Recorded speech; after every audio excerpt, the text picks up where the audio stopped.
السلام عليكم، اهلا وسهلا بيكم في قناتكم توليب جاليري. ان شاء الله النهارده هنقدم مع بعض فيديو جديد عباره عن المقلمه الكروشيه اللي على شكل ستيتش.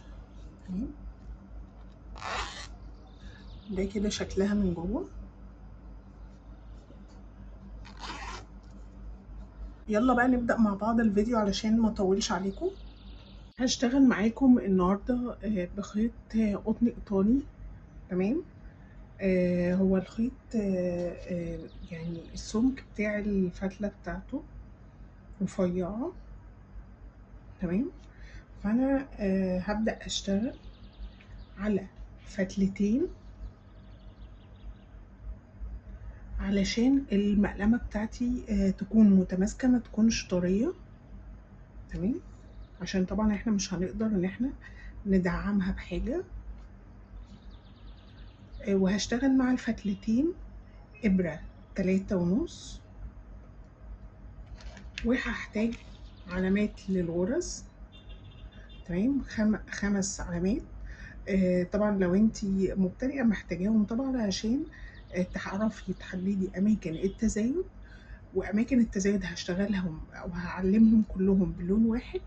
وبداية السطر هو ده اللي أنا هعلم السطر عندي بلون مختلف. تمام، عشان بس ما نتلخبطش. تمام.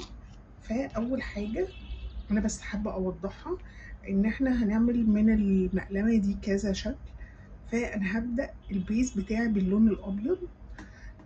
طبعا تقدري تبدأي بأي لون. أنا هبدأ يعني هشتغل بلون أزرق، هشتغل بلون بني، بلون بنفسجي، يعني تقدري تشتغلي بأي لون.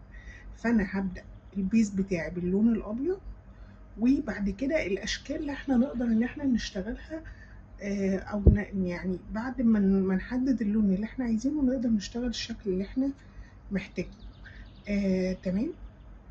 فما تستغربوش مثلا لو انا نزلت مقلمه يعني وقلت انها هتبقى مقلمه على شكل ستيتش تلاقوها باللون الازرق وانا اشتغلت باللون الابيض. لا، هو انا اشتغلت المقلمه كلها بنفس التكنيك علشان بس يكون يعني اقدر ان انا الحق انزل لكم مجموعه الفيديوهات اللي انا بشتغلها لرجوع المدرسه، يعني وتلحقوا تعملوا الاشكال دي كلها. تقدري تشتغلي المقلمة دي بأي خيط زي ما قلت لك، سمكه يكون تخين شوية زي المكرمية القطن عادي، مفيش مشكلة. تمام. فأول حاجة هعمل عقدة بداية،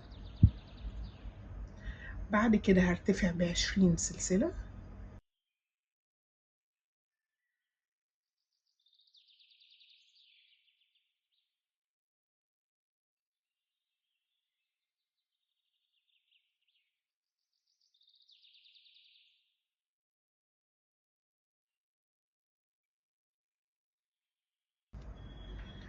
تمام، بعد ما ارتفعت بال20 سلسلة هبدأ دلوقتي أفوت أول سلسلتين، وفي السلسلة التالتة هاجي كده من ظهر الشغل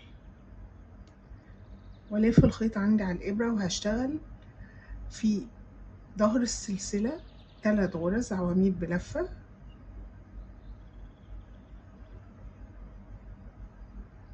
تمام، وزي ما قلت لك هحتاج الماركر اللي بلون مختلف علشان ده هعلم بيه بداية السطر. تمام، وهشتغل في نفس المكان برضو غرزتين عمود بلفة.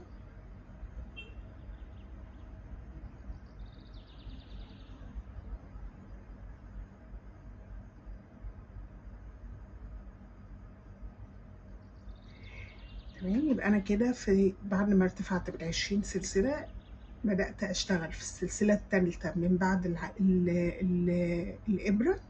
اشتغلت فيها 3 غرز عواميد بلفة، وهجيب ماركر من العلامات او الماركرز اللي عندي، وهعلم اخر عمود انا اشتغلته في ال3 عواميد. بعد كده هبدأ اشتغل زي ما اشتغلت في ظهر السلسلة او في تالت سلسلة، هبدأ اشتغل برضو في ظهر كل سلسلة من اللي عندي غرزة واحدة بس عمود بلفة، وهيكون ساعتها مجموع الغرز 16 غرزة عمود بلفة.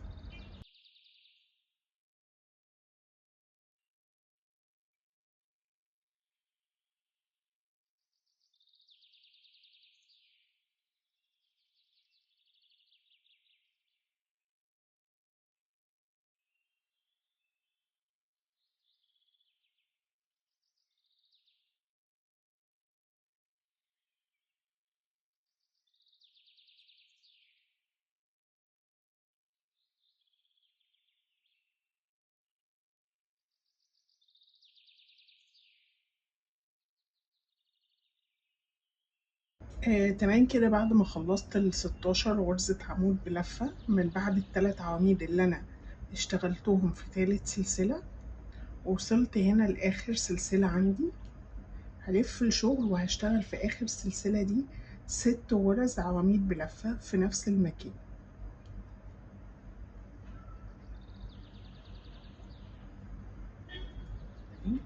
ودي كده هتكون اول غرزة في التزايد في الركن التاني. تمام، دي كده اول غرزة عمود بلفة، تاني غرزة عمود بلفة في نفس المكان، تالت غرزة عمود بلفة،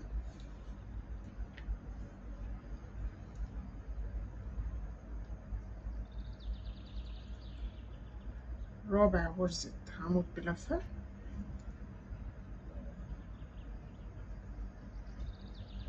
خامس غرزة عمود بلفة،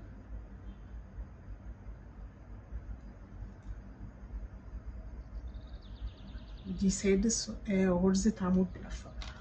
والغرزة دي هتكون آخر غرزة عندي في التزايد، فهعلمها. بعد كده هبدأ أشتغل برضو عواميد بلفة في السلاسل اللي بعد ما الشغل لف معايا. هدخل برضو من بعد آخر سلسلة وأجيب خيط البداية معايا تحت الشغل، وهرجع برضو أشتغل 16 غرزة عمود بلفة.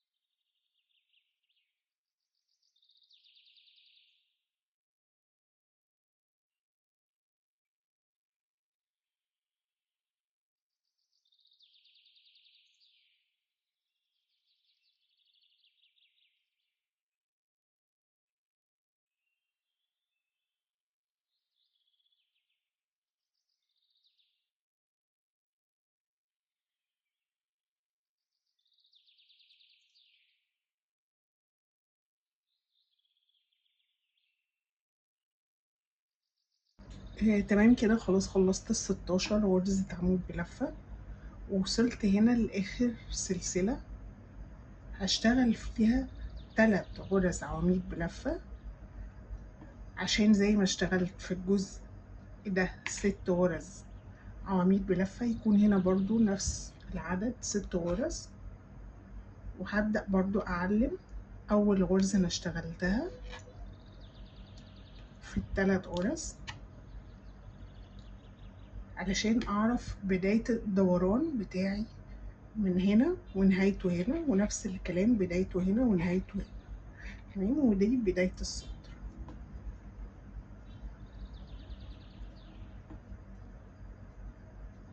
هكمل برضو، دي تاني غرزة عمود في نفس المكان،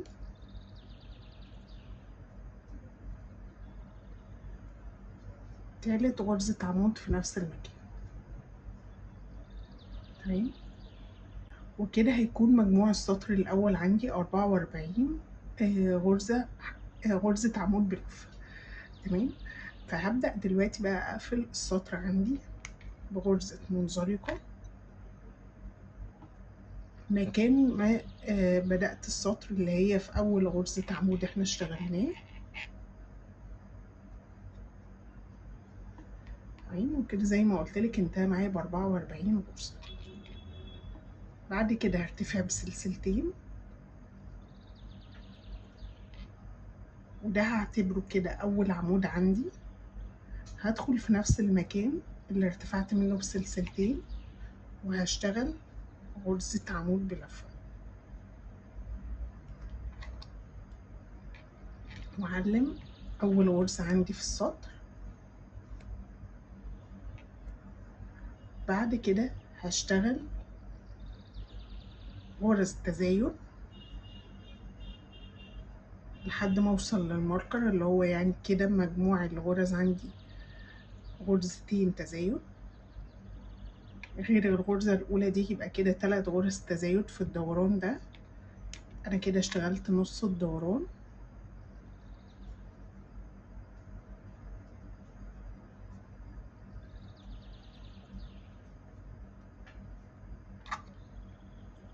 يبقى كده في بداية السطر التاني انا اشتغلت 3 غرز تزايد. بعد كده هبدأ اشتغل غرز عمود بلفة عادي لحد ما اوصل للماركر ده، يعني هشتغل برضو 16 غرزة عمود بلفة.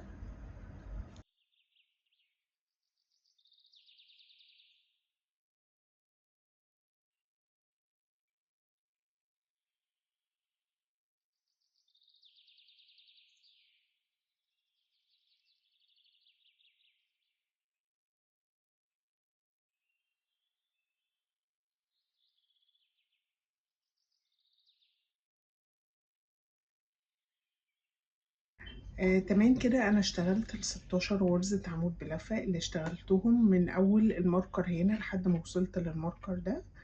وهبدأ دلوقتي اشتغل التزايد بتاعي اللي في الاركان هنا.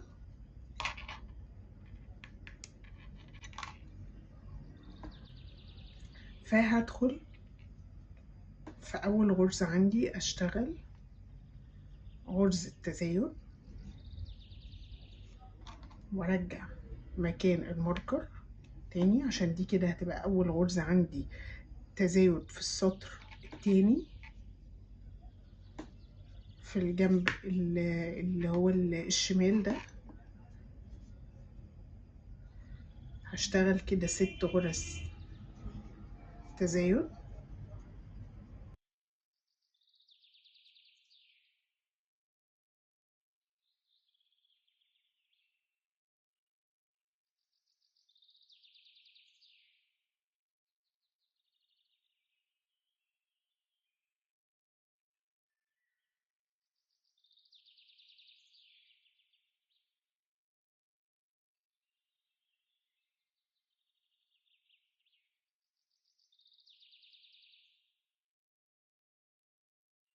كده انا اشتغلت ال6 تزايدات اهو. 1 2 3 4 5 6. علمت اخر عمود في التزايد مش التزايد نفسه، يعني دي كده اهي اخر غرزة عندي في التزايد 2 اهم. انا علمت اخر غرزة في التزايد او اخر عمود احنا اشتغلناه في التزايد. تمام. بعد كده هبدأ برضو اشتغل غرزة عمود بلفة فوق كل عمود لحد ما اوصل للعلامة دي.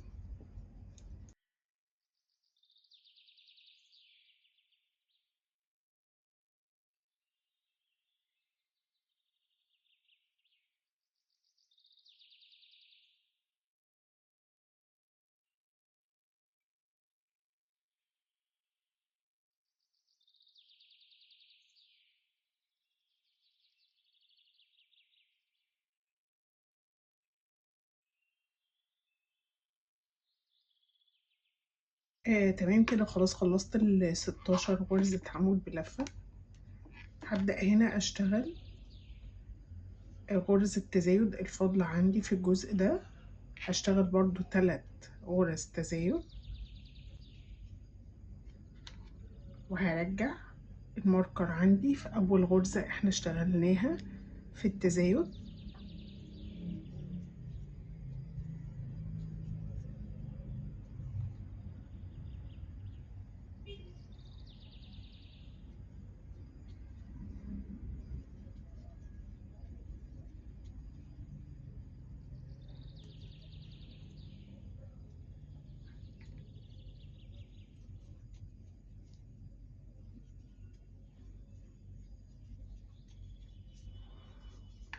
تمام وكده خلصت السطر التاني. كده انتهى معايا ب56 غرزة عمود بلفة.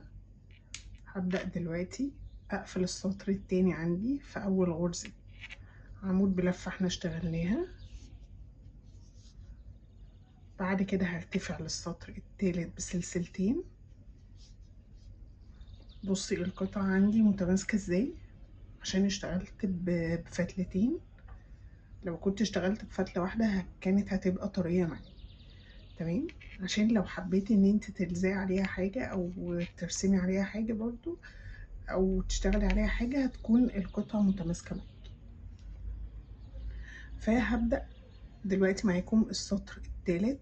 هلف الخيط عندي على الإبرة وهدخل في نفس المكان اللي اتفقنا منه بسلاسل، وهشتغل فيه غرزتين عمود بلفة.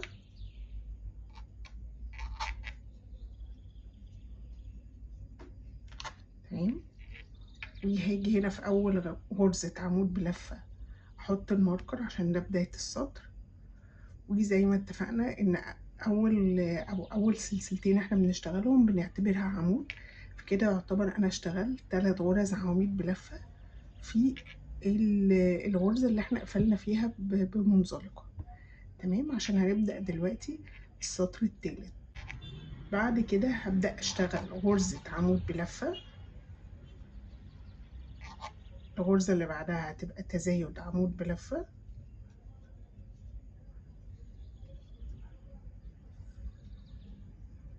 هكرر برضو غرزة عمود بلفة.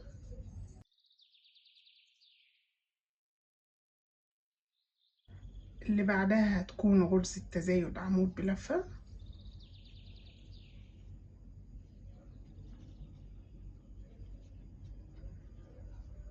تمام. يبقى أنا كده خلصت غرز التزايد أو خلصت التزايد عامة في الجزء ده.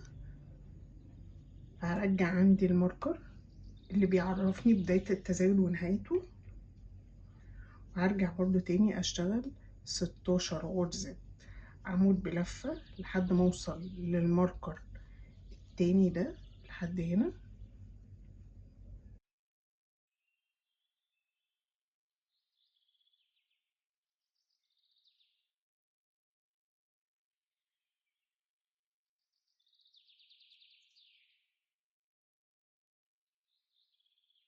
تمام كده خلاص خلصت ال16 غرزة عمود بلفة اللي اشتغلتهم من أول الماركر ده لحد ما وصلت اهو للماركر التاني.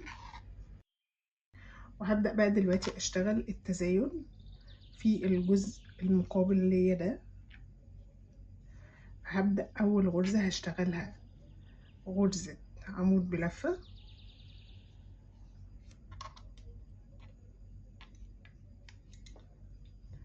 بعد العمود هشتغل غرزة تزايد،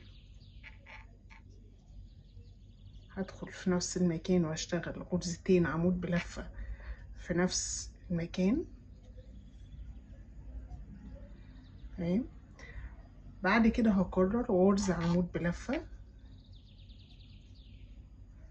وغرزة تزايد. انا كده اشتغلتهم مرتين، هكررهم كمان 4 مرات لحد ما اوصل للماركر ده.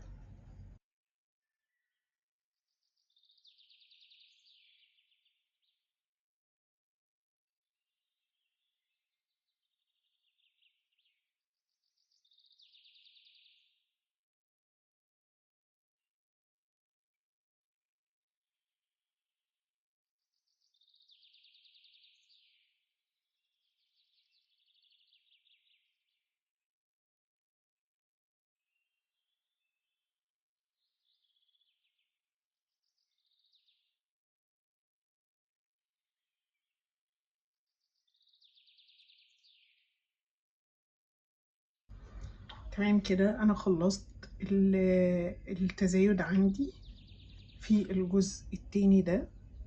انا بدأت بغرزة عمود بلفة وانتهى معايا بغرزة تزايد، وعلمت اخر غرزة انا اشتغلتها اللي هي غرزة العمود بلفة في التزايد. تمام. بعد كده هبدأ برضو تاني اشتغل 16 غرزة عمود بلفة اللي هو الجزء الثابت عندي اللي ما بيتغيرش. بشتغل فوق كل غرزة غرزة عمود بلفة.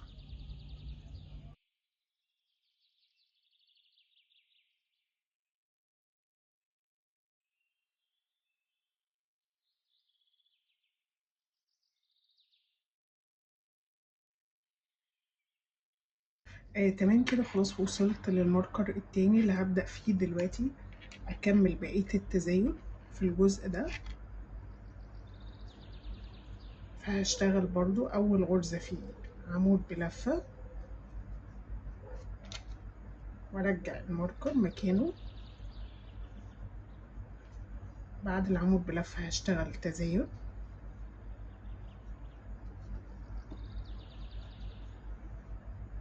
هكرر بقى عمود بلفة وتزايد مرتين كمان.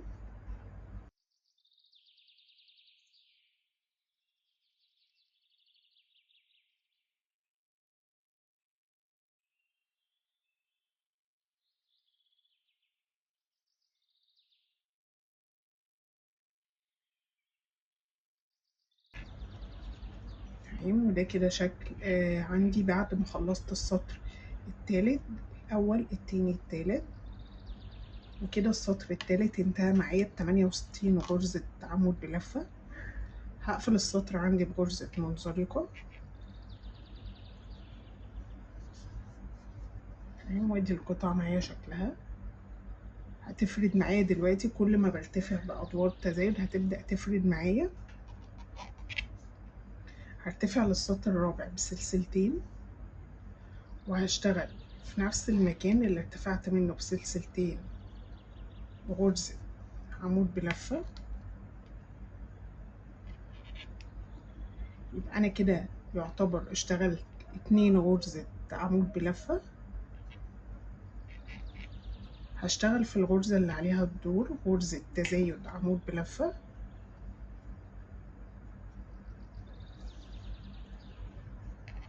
بعد التزايد هشتغل 2 عمود بلفة، 1 2. بعد ال2 عمود بلفة هشتغل غرزة تزايد.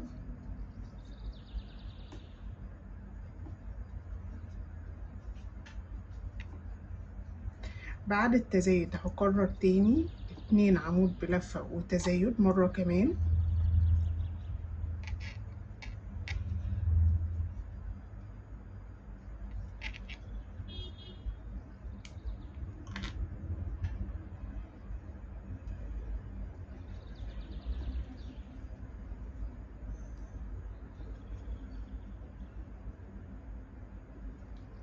وزي ما متعودين اخر غرزة عندي في التزايد اللي انا بشتغله في الجنب ده او الجنب ده لازم اعلم اخر غرزة انا اشتغلتها بالماركر. بعد كده هرجع تاني اشتغل الجزء عندي الثابت اللي هو 16 غرزة عمود بلفة. فوق كل عمود غرزة واحدة بس عمود بلفة.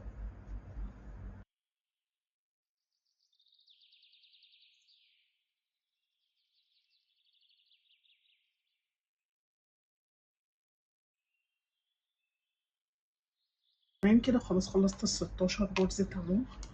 هبدأ دلوقتي اشتغل التزايد في الدوران التاني ده.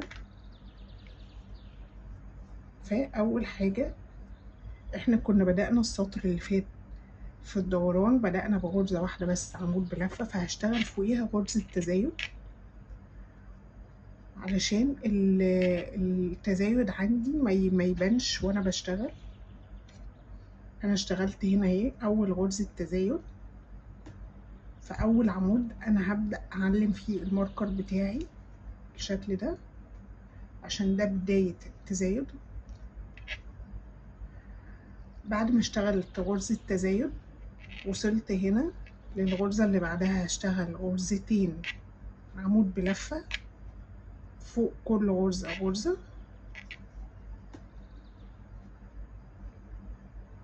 هكرر بقى اللي انا اشتغلته اللي هو تزايد و2 عمود بلفة لحد ما اوصل للعلامة دي، وهيكون التكرار كده عندي 6 تكرارات. احنا اشتغلنا كده اول تكرارين وهيتبقى معايا 4 كمان.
تمام كده خلاص خلصت الدوران الأول في التزايد عندي.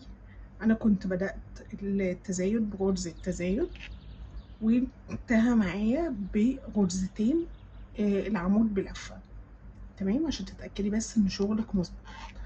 بعد كده هبدأ تاني أرجع أشتغل ال16 غرزة العمود بلفة، اللي هو الجزء الثابت عندي.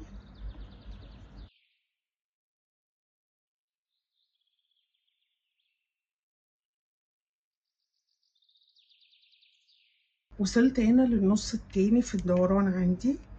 هبدأ برضو أشتغل أول غرزة فيه تزايد،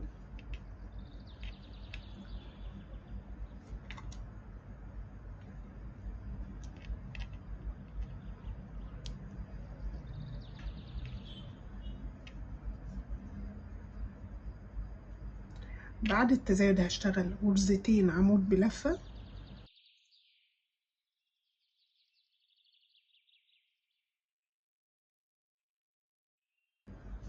هكرر بقى التزايد واتنين عمود بلفة مرتين كمان.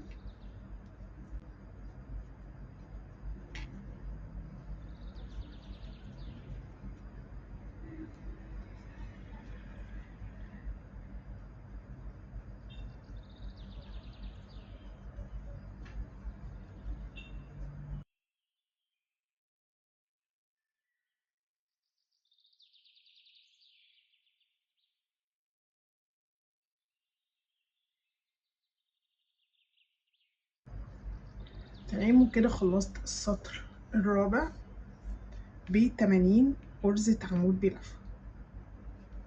هبدأ دلوقتي أقفل السطر عندي الرابع بغرزة منزلقة في أول غرزة عمود احنا اشتغلناها، وارتفع بسلسلتين للسطر الخامس، وهشتغل في نفس المكان غرزة عمود بلفة. وكده يكون أنا اشتغلت أول غرزتين عمود بلفة في السطر الخامس. الغرزة اللي بعد الاتنين عمود بلفة هشتغل غرزة واحدة بس عمود بلفة. بعد كده الغرزة اللي عليها الدور هشتغلها تزايد.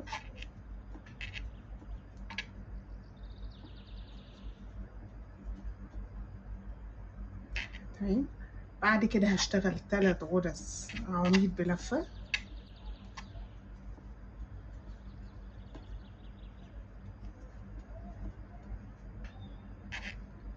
بعد ال3 عمود بلفة هشتغل غرزة تزايد.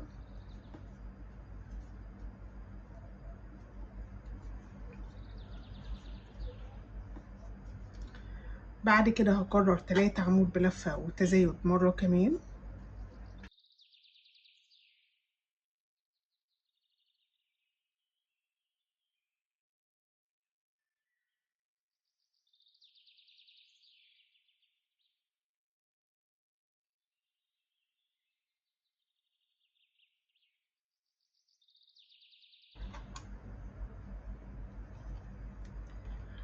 بعد ما اشتغلت 3 عمود بلفة وتزايد كده كررتهم 3 مرات، هبدأ دلوقتي اشتغل الجزء الثابت اللي هو 16 غرزة عمود بلفة.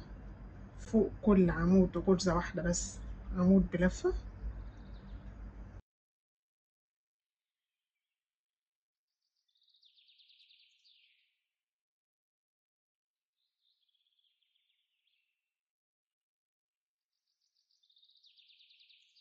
كده خلاص خلصت ال16 غرزة عمود بلفة.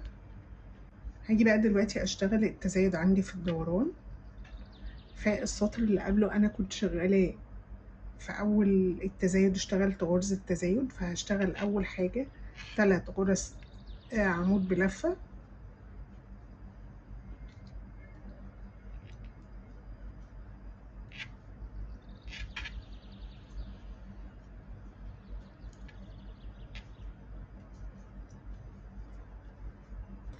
بعد ال3 عمود بلفة هشتغل غرزة تزايد.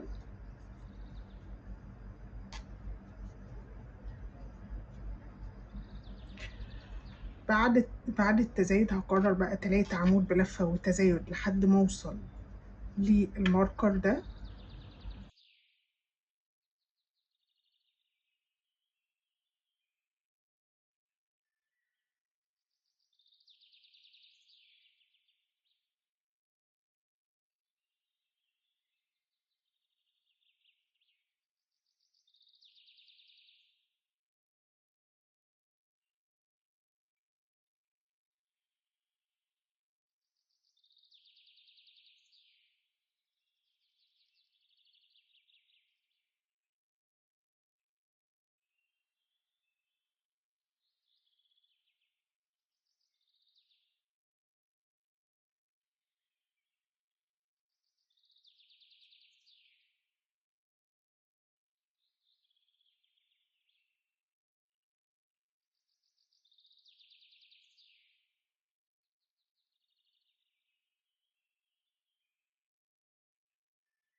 تمام كده خلصت التزايد في الجزء ده.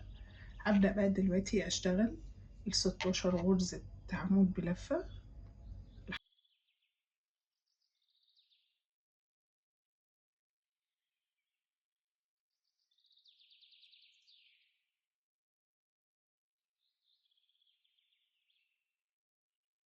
خلصت كده ال16 غرزة عمود بلفة، وهبدأ دلوقتي اكمل بقية الدوران التاني عندي.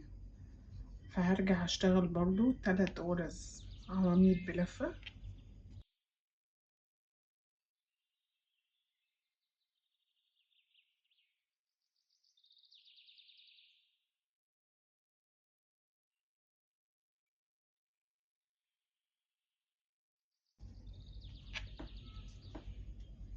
بعد ال3 عمود بلفة هبدأ اشتغل غرزة تزايد.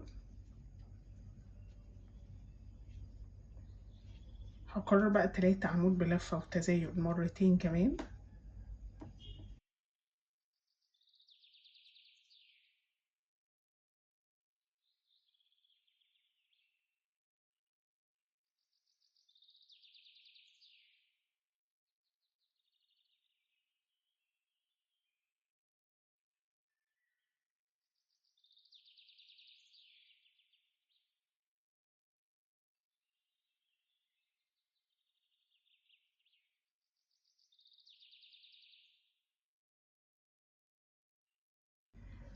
تمام كده خلاص انا خلصت السطر الخامس، وكده انتهى معايا 92 غرزة عمود بلفة.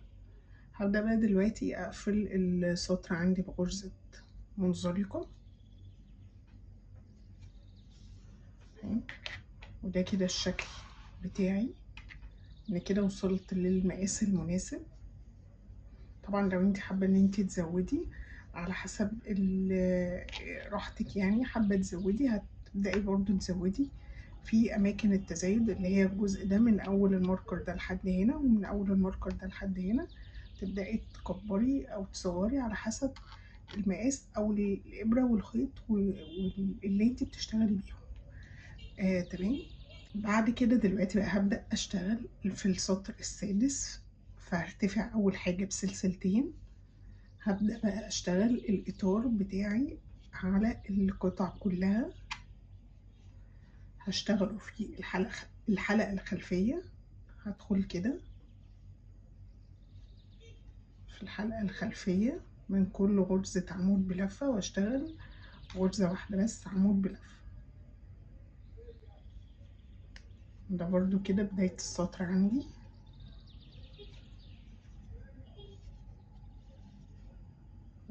بدخل في الغرزة الخلفية،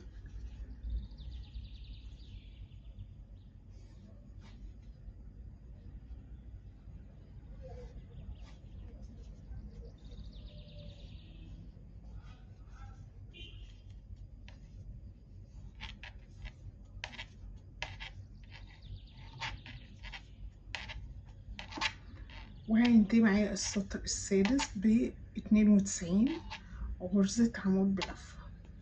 مش هشتغل فيه اي تزايد ولا تناقص خالص. حتى كل العلامات اللي انا حطوها عندي في القطعة هبدأ اشيلها خلاص، مش محتاجاها.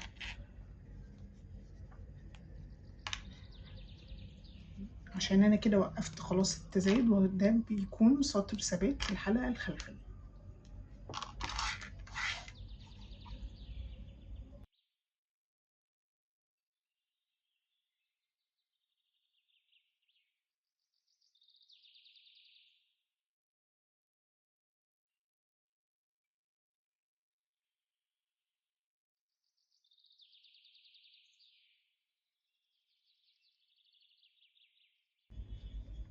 هكمل انا بقى كده سطر الثبات، وهينتهي معايا زي ما قلت لك ب92 غرزة عمود بلفة. تمام، هكمل بقى لحد ما اوصل لاول العلامة وارجع لكم تاني. تمام كده انا خلصت السطر الثبات. تمام، وهبدأ بقى دلوقتي اقفل السطر معاكم بغرزة منزلقة.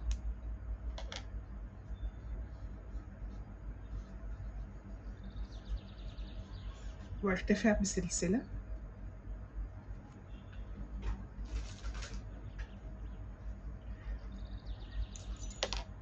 واقص الخيط.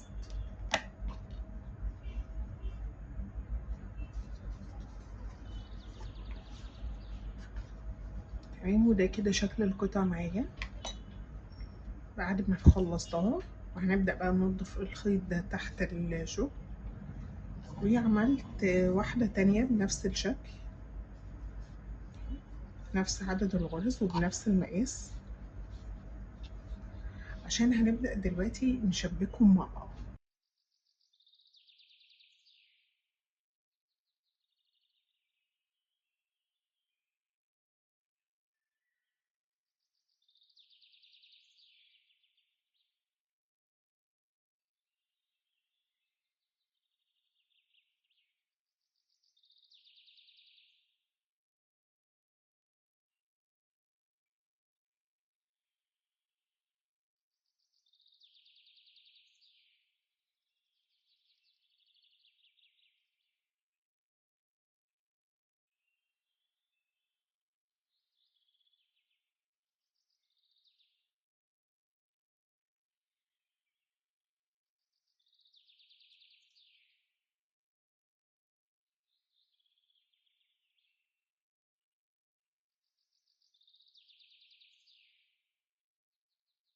هبدأ بقى دلوقتي أقص قطعة من الخيط وأشبكها في إبرة التنظيف، علشان هنبدأ نشبك القطعتين ببعض. تمام. بس في الأول أنا هشبك من الظهر، يعني ده كده ظهر الشغل. فهخلي ظهر الشغل في الوش من الناحيتين. تمام. وأحط القطعتين كده على بعض، وهبدأ بقى أحدد المكان اللي أنا عايزة أركب فيه السوستة. تمام. فأنا مثلا أحط الماركر من أول هنا،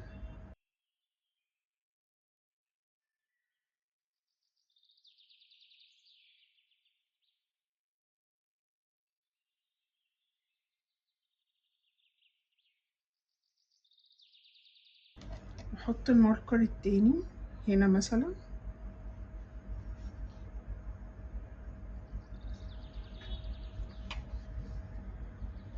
تمام. لا، شايفة إن أنا يعني أوسع شوية.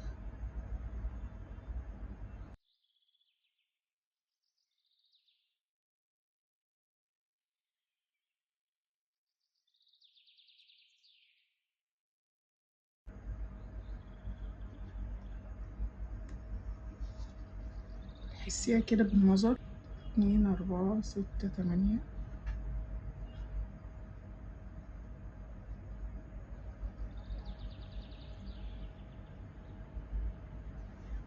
تمام. أنا كده يعتبر سبت 32 غرزة.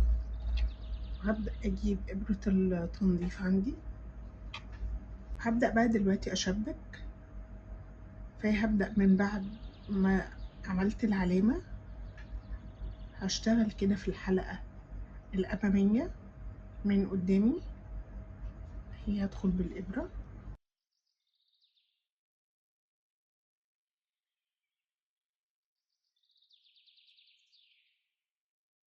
وهدخل في الحلقة الخلفية من الناحية التانية أو من القطعة التانية اهي.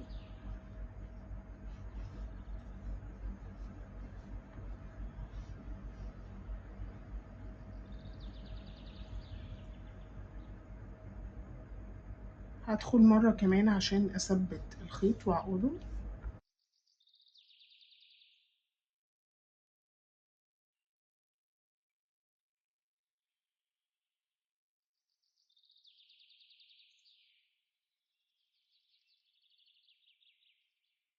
وهبدأ بقى دلوقتي أثبت القطعتين ببعض.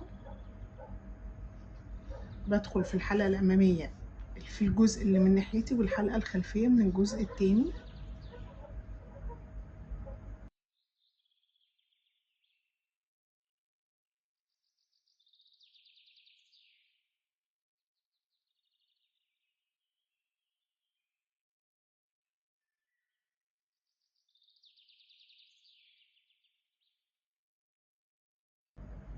وهفضل بقى كده اكمل لحد ما اخلص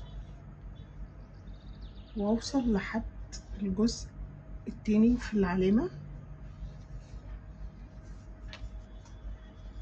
عشان يبقى واضح بالنسبة لي كده في الخيط اللي احنا سايبينه ده. لو حابة تعملي نفس الطريقة تمام، لو حابة ان انتي تخلي خلفية مع خلفية براحتك خالص. فاهماني ازاي؟ على حسب برضو الشكل اللي انت عايزاه. انا حابة الشكل ده اللي هو يعني يعتبر فيه فاصل كده بين القطعتين. تمام، هكمل بقى وارجع لكم تاني. تمام كده خلاص خلصت التشبيك بتاعي، ووصلت خلاص لأول العلامة زي ما كنا معلمين مع بعض. بقى الشكل اهو من الظهر او من الوش بعد ما لفيت الشغل اهي. ده كده شكلها من جوه. لو حابة طبعا تبطنيها طبعا مفيش اي مشكلة اهي اهي.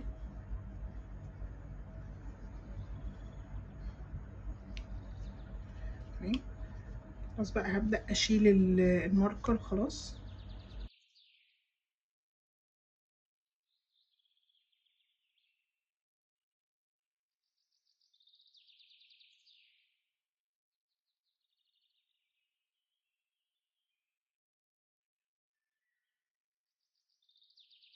هرجع بس لاخر غرزة، هبدأ ان انا يعني اقفلها، ادخل فيها كذا مرة بس عشان تقفل معايا.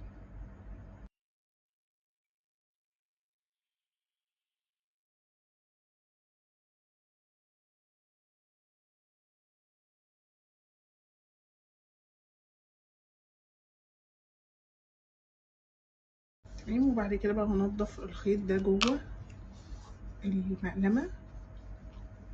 ده كده يبقى شكل المقلمة معايا. تقدري طبعا تعمليها بأي لون زي ما اتفقنا، تعملي عليها أي شكل انت عايزاه. تمام.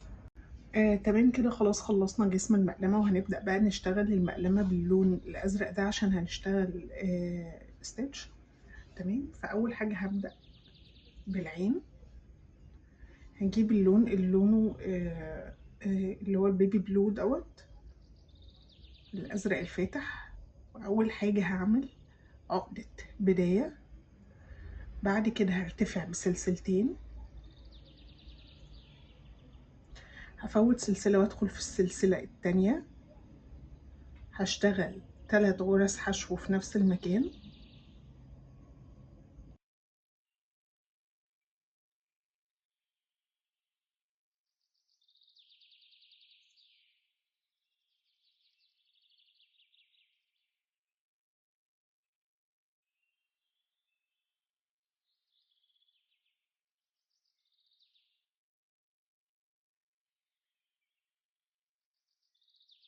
بعد كده هرتفع بسلسلة والف الشغل، واشتغل اول غرزة غرزة تزايد،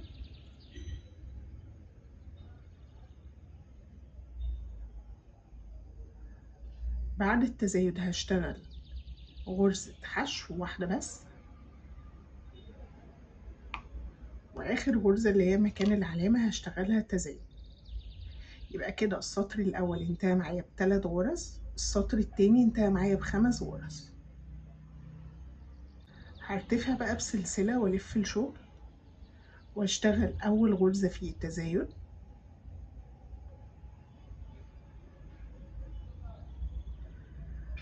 بعد التزايد هشتغل 3 غرز حشو،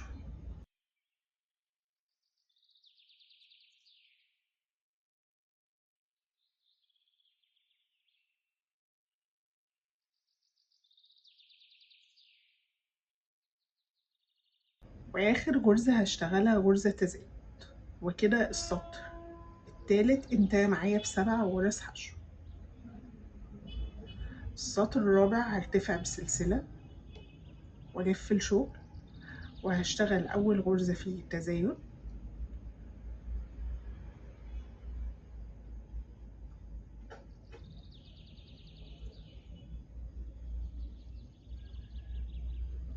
بعد التزايد هشتغل 5 غرز حشو.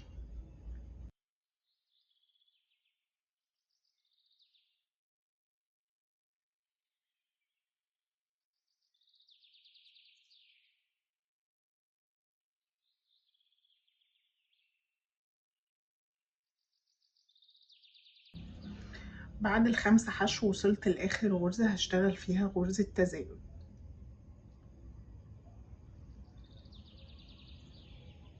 كده السطر الرابع انتهى معايا ب9 غرز. هرتفع بسلسلة للسطر الخامس وهشتغل أول غرزة فيه تزايد.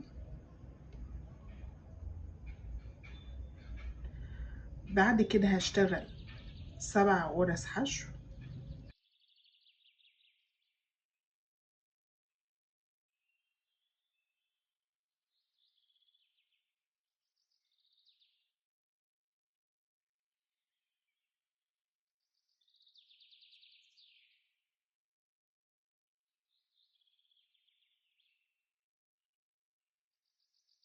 وبعد ال7 حشو هشتغل آخر غرزة تزايد.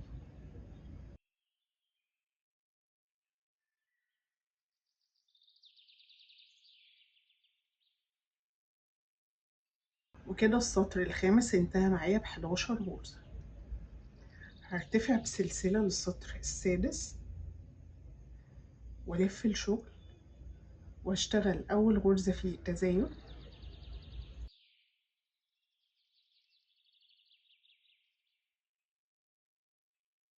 بعد التزايد هشتغل 9 غرز حشو.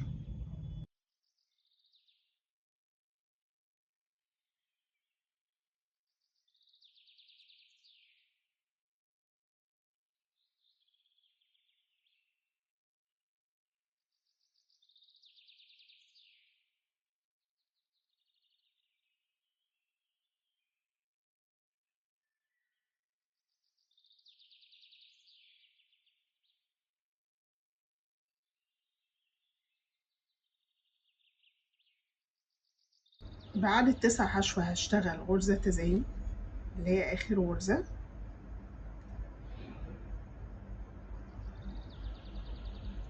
وكده السطر السادس انتهى معايا ب13 غرزة. هرتفع بسلسلة للسطر السابع وهشتغل أول غرزة فيه تزايد. بعد كده هشتغل 11 غرزة حشو.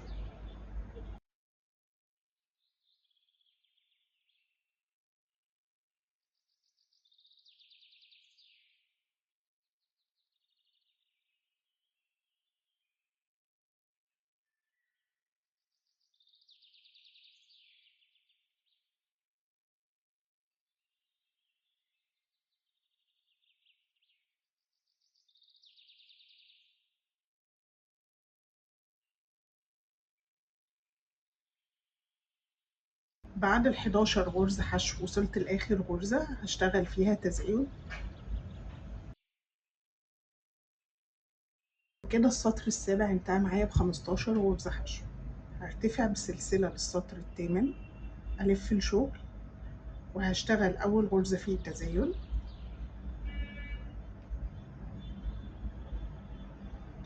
بعد التزايد هشتغل 13 غرزة حشو.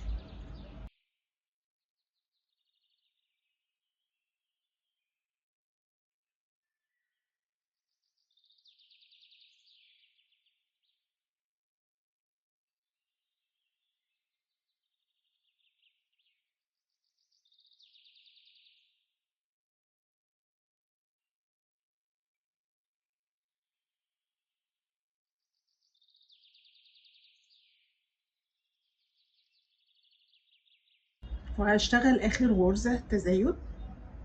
وكده السطر الثامن انتهى معايا ب17 غرزة. هرتفع بسلسلة للسطر التاسع وهشتغل السطر التاسع سطر ثبات وهينتهي معايا ب17 غرزة حشو.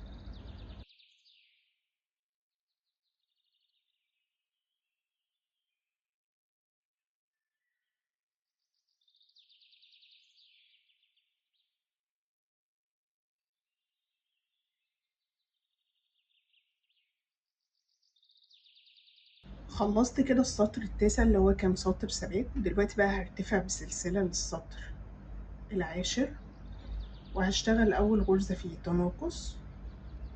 هدخل في الغرزة واسحب خيط، وادخل في الغرزة اللي جنبها واسحب خيط بالشكل ده. بعد كده هخرج من الثلاث الحلقات اللي على الإبرة. بعد كده هشتغل 13 غرزة حشو.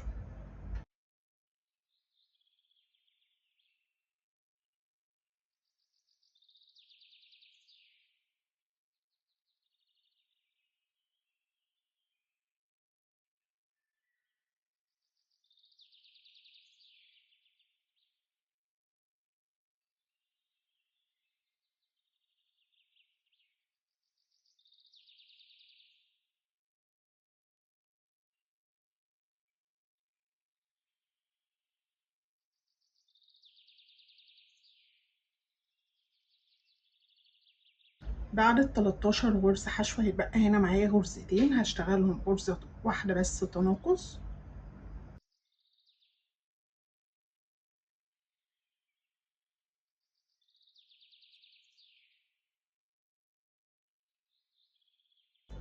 وكده السطر العاشر انتهى معايا ب15 غرزة حشو. هرتفع بسلسلة والف الشوك، وهشتغل اول غرزة في تناقص. بشتغل التناقص في في اول غرزتين عندي بالشكل ده، واسحب خيط واخرج من الثلاث حلقات اللي على الابرة. بعد كده هشتغل 11 غرزة حشو.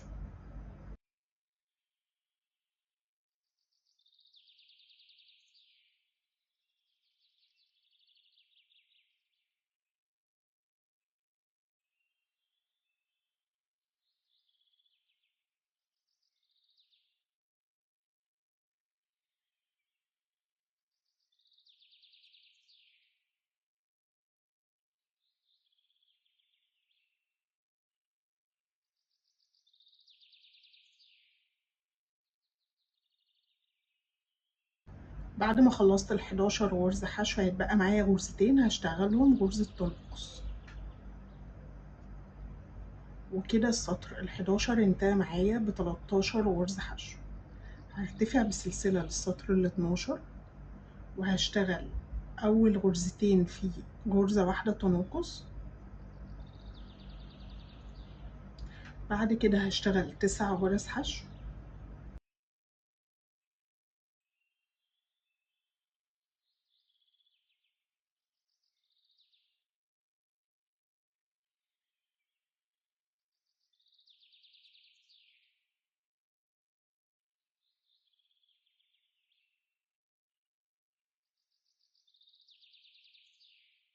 بعد ال9 حشو هيتبقى معايا غرزتين هشتغلها غرزة تنقص. وكده السطر ال12 انتهى معايا ب11 غرزة. هرتفع بسلسلة للسطر ال13، وهشتغل أول غرزتين في غرزة تناقص.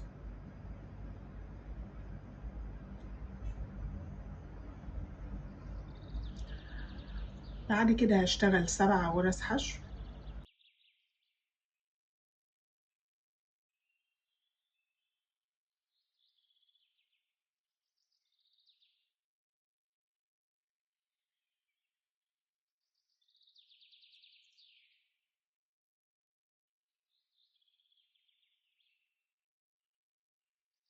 بعد ال7 حشو هيتبقى معايا آخر غرزتين هشتغلها غرزة تناقص. وكده السطر ال13 انتهى معايا ب9 غرز حشو. هرتفع بسلسلة للسطر ال14. هشتغل بقى دلوقتي داير ما يدور القطع كلها غرز حشو.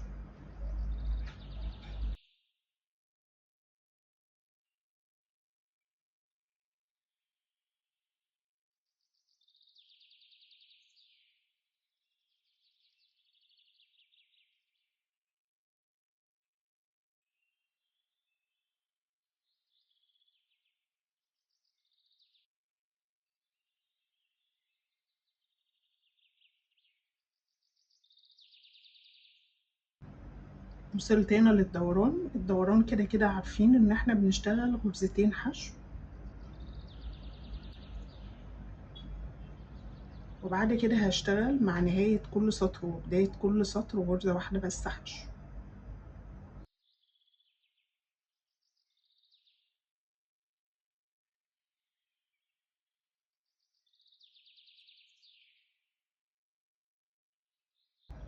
هكمل بقى كده لحد ما اوصل للعلامة وارجع لكم تاني. كده خلاص خلصت غرز الحشو اللي اشتغلتها على القطعة كلها. هفصل بقى الخيط.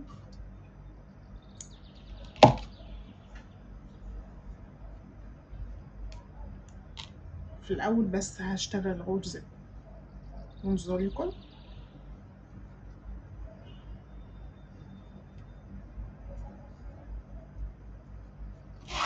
تمام، وعملت واحدة تانية بنفس الشكل وبنفس عدد الغرز. هنبدأ بقى دلوقتي نشتغل النني بتاع العين. فأول حاجة هشتغله طبعا باللون الأسود. أول حاجة هعمل دايرة سحرية، هشتغل جوه الدايرة دي 6 غرز حشو.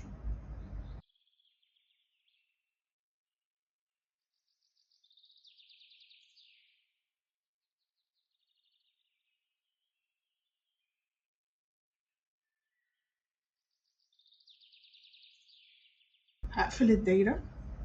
هشتغل بقى دلوقتي السطر التاني سطر التزايد. فهدخل فوق كل غرزة من ال6 وهشتغل غرزتين حشو عشان يكون مجموع السطر التاني 12 غرزة.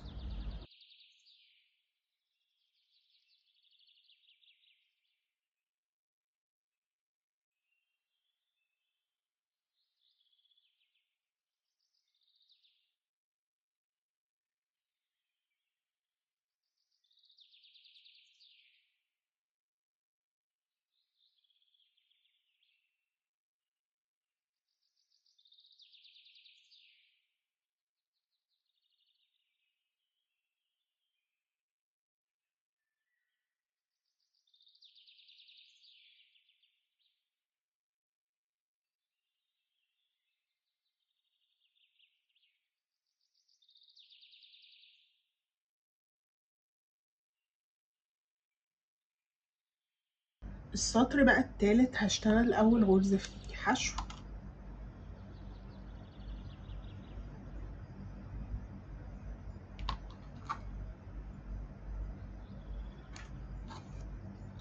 بعد الحشو هشتغل غرزة تزايد،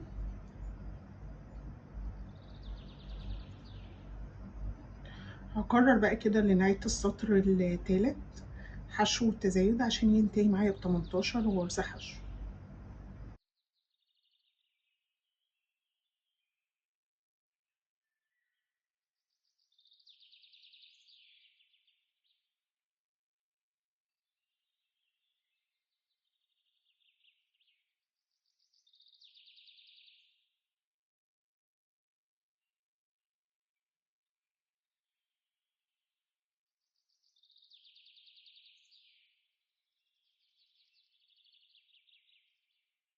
تمام كده خلاص خلصت السطر التالت.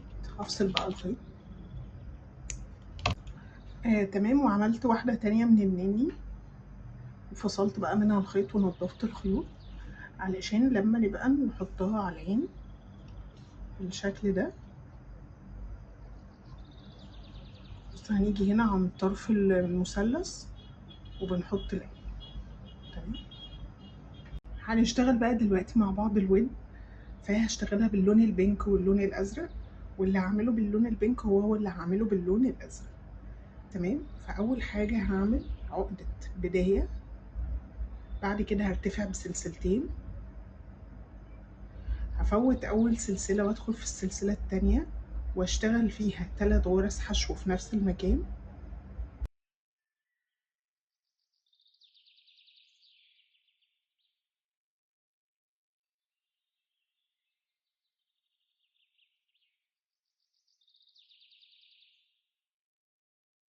خلصت كده السطر الاول، هرتفع دلوقتي بسلسله للسطر التاني والف الشوك وهشتغل في اول غرزه غرزه تزايد.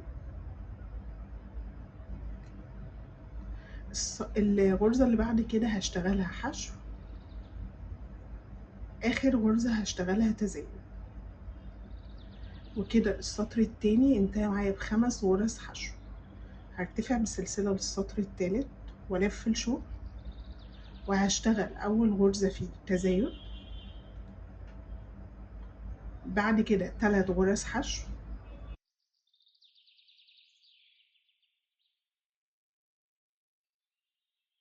بعد ال3 حشو وصلت لاخر غرزة هشتغل فيها غرزة تزايد. وكده السطر التالت انتهى معايا ب7 غرز. هرتفع بسلسلة للسطر الرابع والف الشغل، وهشتغل اول غرزة فيه تزايد،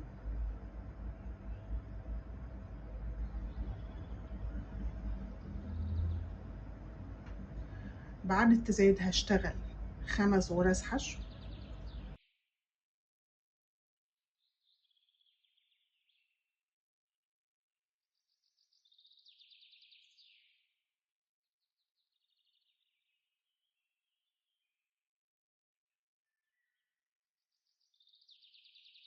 بعد ال5 حشو وصلت لاخر غرزة هشتغل فيها غرزة تزايد. وكده السطر الرابع انتهى معايا ب9 غرز. هرتفع بالسلسلة للسطر الخامس، وهشتغل دلوقتي السطر الخامس سطر ثبات، وهينتهي معايا بنفس عدد الغرز اللي هو 9 غرز حشو.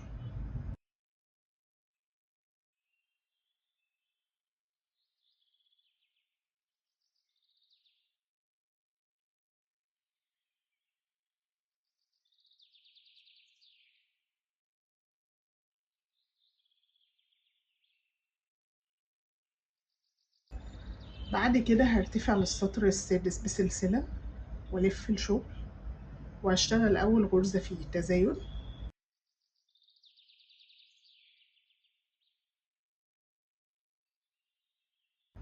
بعد التزايد هشتغل 7 غرز حشو،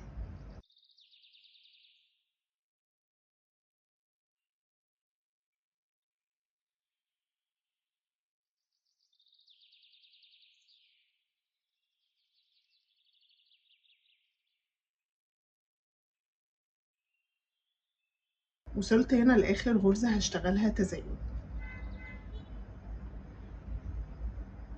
وكده السطر السادس انتهى معايا ب11 غرزة.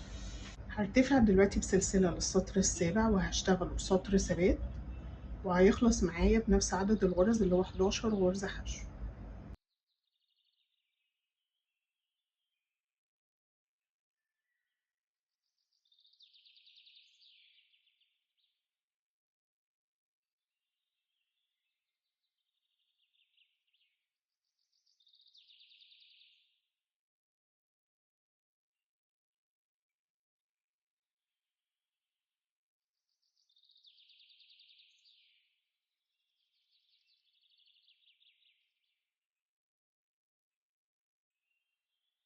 هرتفع بسلسلة للسطر الثامن والف الشغل، وهشتغل اول 8 غرز فيه حشو،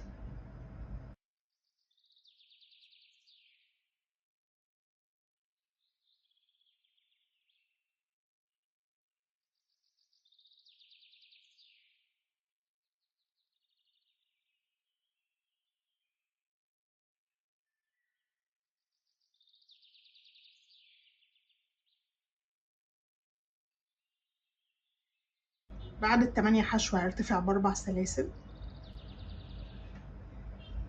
هفوت سلسلة وهشتغل على ال3 سلاسل فوق كل سلسلة غرزة حشو،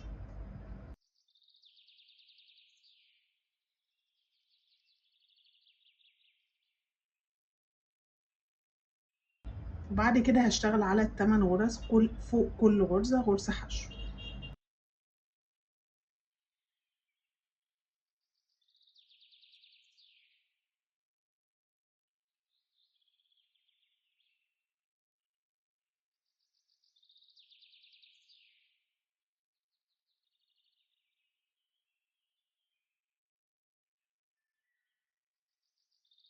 هرتفع بقى بسلسلة للسطر العاشر وهشتغله سطر ثبات، وهينتهي معايا برضو بنفس عدد الغرز اللي هو 11 غرزة حشو.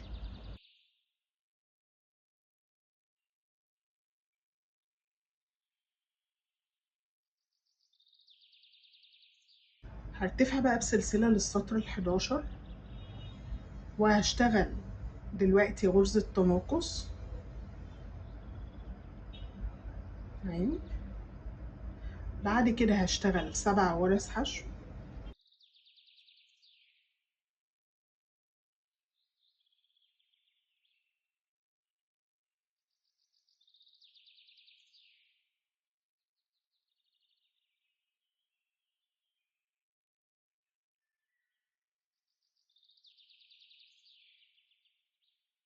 بعد ال7 حشو هيتبقى معايا غرزتين هشتغلهم غرزة تنقص، وكده السطر ال11 انتهى معايا ب9 غرز حشو. هرتفع بالسلسلة للسطر ال12 وهشتغله سطر ثبات، وهيخلص معايا بنفس عدد الغرز اللي هو 9 غرز حشو.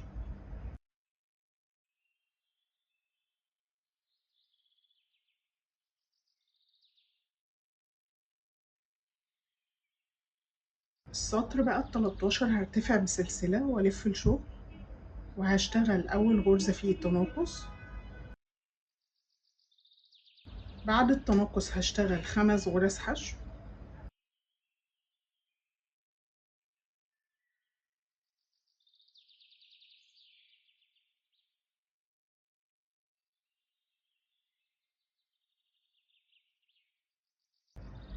بعد ال5 حشو هيتبقى معايا غرزتين هشتغلهم غرزة تناقص، وكده السطر ال13 انتهى معايا ب7 غرز حشو.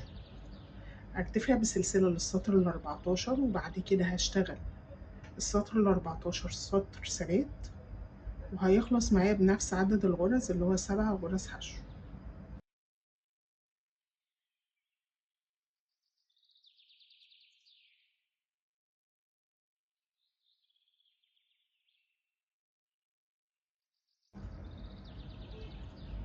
بعد كده هرتفع بسلسلة، هفصل الخيط.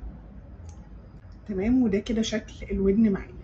وزي ما قلت لك انا عملت الودن التانية باللون الازرق بس ما فصلتش منها الخيط، عشان دلوقتي هنبدأ نشبك القطعتين ببعض. فاحط اللي باللون الازرق فوق اللي باللون البنك بالشكل ده.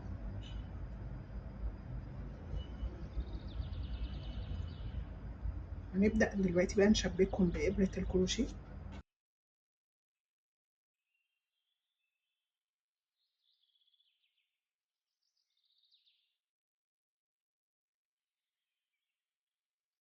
اول حاجة هعدي الخيط الازرق من القطعة البنك بالشكل ده، وارتفع بسلسلة، وهشتغل فوق كل غرزة غرزة. وزي ما عارفين ان احنا بنيجي في الاركان بس بنشتغل غرز تزايد عشان القطعة تلف معايا وتبقى مفرودة.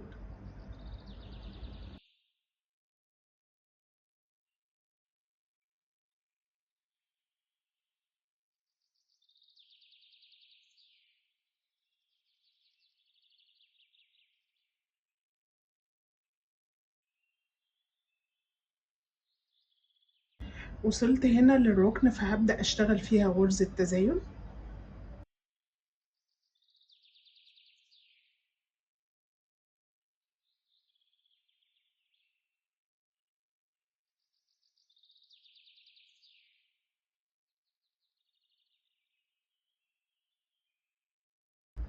وبعد كده هكمل بقى القطع عندي داير ما يدور غرز حشو باللون الازرق. تمام.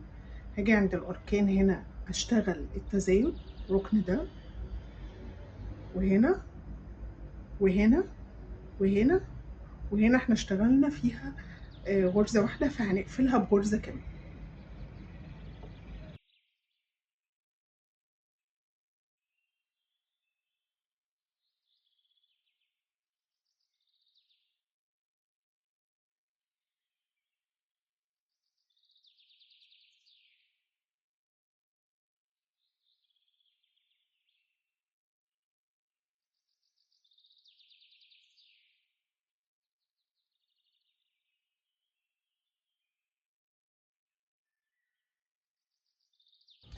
تمام كده، خلاص خلصت القطعة عندي، والودن بقت معايا بالشكل ده.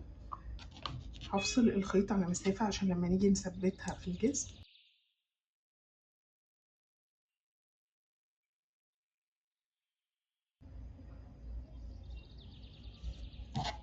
تمام، وعملت واحدة تانية بنفس الشكل وبنفس عدد الغرز. وهنبدأ بقى نثبت الأجزاء بتاعة المقلمة زي ما عملنا في المقلمة دي.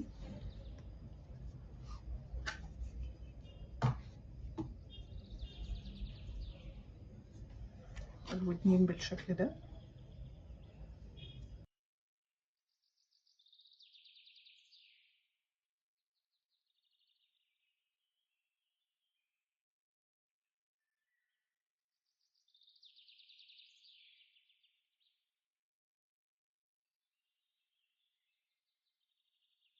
ناقص كده بس الأنف بتاعة ستيتش. نشتغل بقى دلوقتي مع بعض الأنف. فأول حاجة هعمل عقدة بداية، بعد كده هرتفع ب6 سلاسل،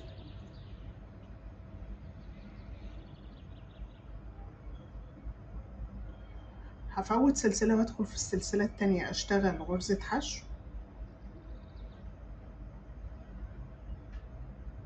بعد كده هلف الخيط على الإبرة وهشتغل على ال3 سلاسل اللي ورا بعض فوق كل سلسلة غرزة عمود بلفة.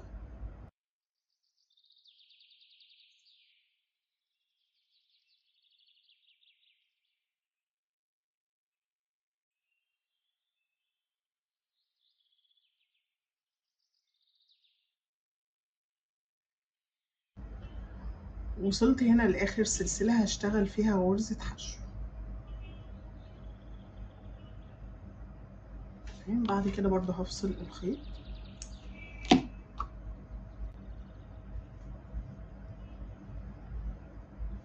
وهقفل بغرزة منزلقة في أول غرزة احنا اشتغلنا.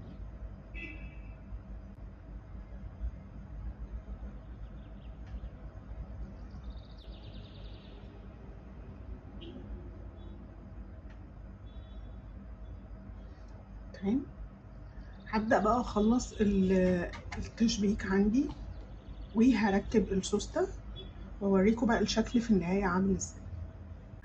تمام، وده كده شكل المقلمة معايا في النهاية. أتمنى بقى إن شاء الله إن يكون شرحي كان سهل وبسيط، وهستنى بقى رأيكم في التعليقات، وما تنسوش الاشتراك في القناة. مع السلامة.